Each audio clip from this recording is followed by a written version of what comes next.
இன்றைக்கி நம்ம பார்க்குறது என்னென்னா, இப்போ ரெனால்டு குட்டு இதில் வந்து கஸ்டமர் கம்ப்ளைண்ட் என்னென்னா, உள்ளே எலி வந்திருக்கு, எலி ஸ்மெல்லு அதிகமாக இருக்குது அப்படின்னாங்க. நம்ம வந்து சரி கன்ஃபார்ம் பண்ணிட்டோம் டேஷ்போர்டு உள்ளே தான் இருக்குன்ட்டு. பிரிக்கிறதுக்கு முன்னாடி ஒரு டைம் டேஷ்போர்டு எல்லாத்தையும் ஃபோட்டோ எடுத்துப்போம், வீடியோ எடுத்துப்போம். ஏன்னா டேமேஜ் இருந்துச்சுன்னா அப்புறம் நம்ம பிரித்ததுக்கப்புறம் பிரச்சனையாக இருக்கும் அப்படின்ட்டு அது எல்லாத்தையுமே கம்ப்ளீட்டாக ஒரு வீடியோ எடுத்த மாதிரி எடுத்துக்கிட்டேன். எல்லாத்தையும் ஒன் பை ஒன்னாக ஸ்டெப்பாக எடுத்துக்கிட்டேன். எங்கே ஸ்க்ராச்சஸ் டென்ட்டு ஏதாச்சும் இருக்கா, டேமேஜ் இருக்கா எல்லாத்தையும் செக் பண்ணிட்டு அப்புறம் டேஷ்போர்டு பிரிக்க ஆரம்பித்தாச்சு. அதோட வெளியில் போய் பார்த்தேன். வெளியிலையும் பார்த்தா அங்கேயும் ஒரே எலிலாம் ஒரு எலி புழுக்கையாக அது மாதிரி இருந்துச்சு. ஃப்ரண்ட்டில் ஷேக் ஆஃப் சட்டை, ஃப்ரண்ட்டில் அதுக்கப்புறம் உள்ள அந்த கவுல் பேனல்கிட்ட எங்கே பார்த்தாலும் அதே மாதிரியே இருந்துச்சு. சரி ஓகே அப்படின்ட்டு டேஷ்போர்ட் பிரிக்கணும்னு பிரித்தாச்சு. பிரிச்சுட்டு பார்த்தா டாப்பில் பார்த்தோம்ல என்னோடய டாப்பில் அங்கேயும் ஒரே எலி புழுக்கையாக தான் இருந்துச்சு. அப்புறம் ஃபோம்லாமும் ஒரே வீக்காக இருந்துச்சு, கொட்டி போய் சரி ஃபோம்லாம் புதுசாக பேக் பண்ணிவிடுவோம் அப்படின்ட்டு மேலே ஒரு கவர்லாம் இருக்குது. அந்த சைட்லாம் எல்லாம் ஓப்பன் பண்ணி பார்த்தா எங்கே பார்த்தாலும் ஒரே எலி புழுக்கையாக இருக்குது. அதோட சென்ட்டு டேஷ்போர்டை பிரித்து வெளில எடுத்து வச்சாச்சு. அப்புறம் என்ன பண்ணோம், ஒன் பை ஒன்னாக ஸ்டெப் செக் பண்ணுவோம் உள்ளுக்குள்ளே இருக்கா அப்படின்னு பார்த்தா அந்த மேட்டில் எங்கே பார்த்தாலும் ஒரே எலி புழுக்கையாக இருக்குது. அந்த மேட்லாம் அந்த ஏசி யூனிட்டோட மேட்லாம் பேக்கில் உள்ள மேட் எல்லாத்தையும் எடுத்து பார்த்தா உள்ளேயும் ஒரே புழுக்கை நிறையா.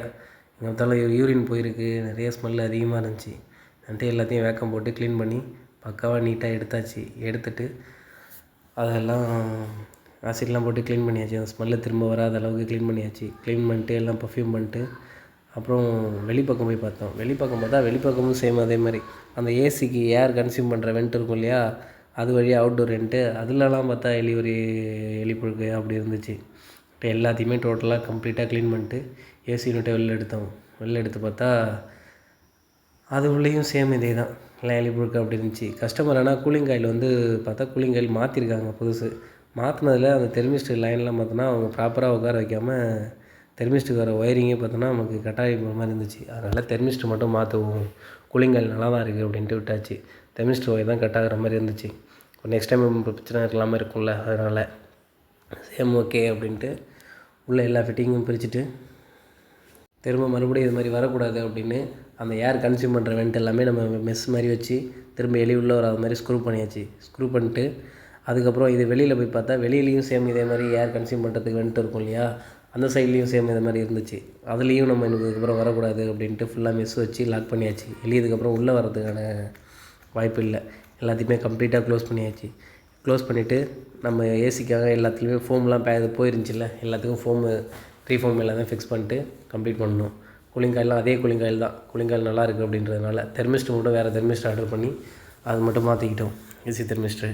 ப்ளோவர் யூனிட்டில் அப்புறம் கூலிங் காயிலெலாம் ப்ராப்பராக வச்சு ஃபிக்ஸ் பண்ணிட்டு டேஷ்போர்டும் ஃபிக்ஸ் பண்ணுற அளவுக்கு எல்லாமே ஸ்டடி பண்ணி வச்சாச்சு. அதுக்கப்புறம் கம்ப்ளீட் பண்ணிட்டோம். அதுவும் கேஸ் ப்ரெஷர்லாம் போட்டு லீக் செக் பண்ணிட்டு கேஸ் டாப்அப் பண்ணியாச்சு. இது மாதிரி ஒர்க் உங்களுக்கு பண்ணணும் அப்படின்னா எங்களை கான்டாக்ட் பண்ணுங்கள். அப்புறம் இது மாதிரி உங்களுக்கு யூஸ்ஃபுல்லான வீடியோஸ்லாம் பார்க்கணும் அப்படின்னா சேனலில் ஒரு சப்ஸ்கிரைப் பண்ணிவிட்டு ஒரு லைக் பண்ணிவிடுங்க. அப்புறம் ஓகே பாய், நெக்ஸ்ட் வீடியோவில் பார்ப்போம்.